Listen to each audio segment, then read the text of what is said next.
Nakakapag-update ka na ba? Guys, sa mga Vivo users dyan or IQ user, meron na pong FunTouch 14 based on Android 14. So yun nga, yung Vivo V29 5G natin is nagkaroon ng notification na pwede na siyang i-update from Android 13 or FunTouch 13 to FunTouch 14 based on Android 14. So sa video ito guys, pag-usapan natin kung ano ba ang mga magandang features na dinagdag ni Vivo or ni FunTouch para sa mga system natin.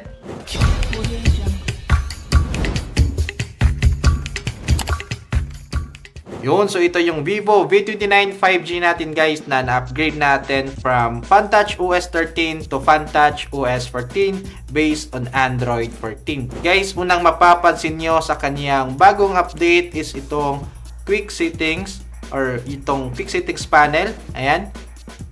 So, nagkaroon siya ng semi-transparent effect dito sa kaniyang quick settings.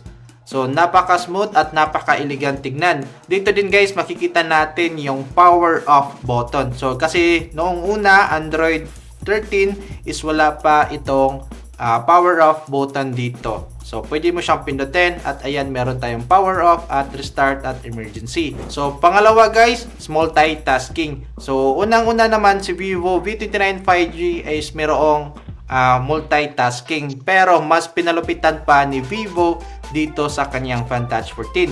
So, try natin mag-multitask. So, unang-una guys, mag-split screen tayo. Ayan. Split screen. Yun. Meron tayong split screen.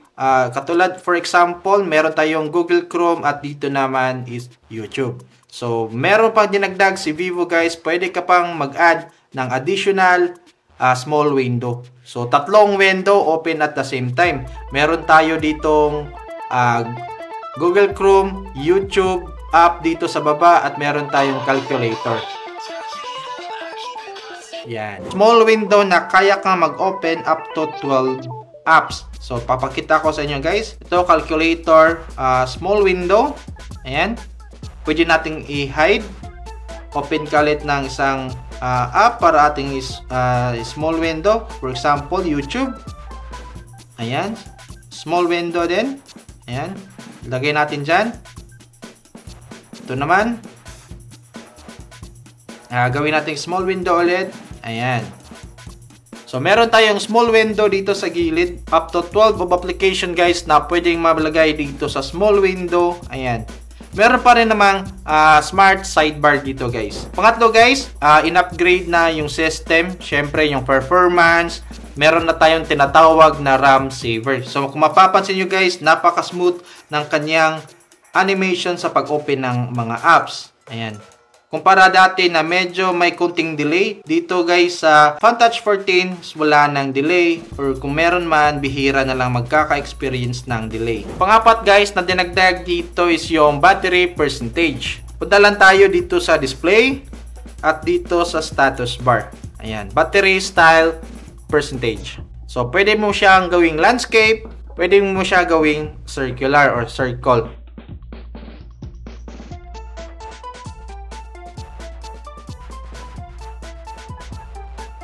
Ang lock screen clock, ayan. So, punta tayo sa ating lock screen settings. So, dito guys, pwede nating ibahin yung kanyang lock screen settings, pwede nating ma-custom.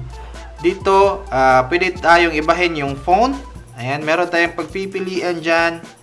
Ayan, yung position niya, saan natin ilalagay, at syempre yung kulay. So, mas marami ka ng choices for personalization. Meron tayong tinatawag na kinetic wallpaper. So, for example guys, ito. So, nakadepende ito guys. Pag naka 4,000 steps ka, bubuka yung bulaklak. Katulad nito guys. Aabot ka ng 4,000 steps, unti-unting bubuka yung bulaklak. Isa sa mga in-improve dito guys is yung album. Tignan natin yung albums. Dito, especially sa video, pwede tayong manood ng video dito na naka-landscape. Ito yung video natin na pwede nating panoorin full screen. Dito guys, pwede mong mataas yung speed or mapabagal yung speed.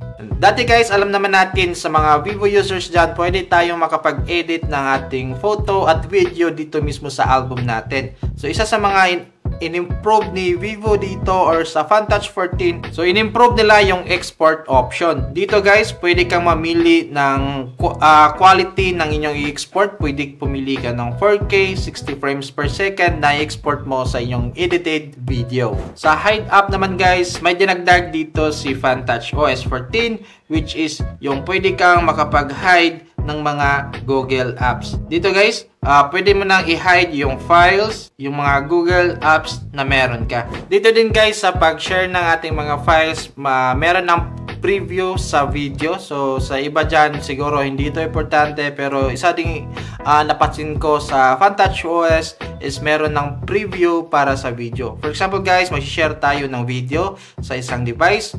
Ayan. So, pag pinundit natin share, meron tayong makikitang preview ng video. Kumpara dito sa older version ng OS natin, pag sinare natin, makikita lang natin is yung file name.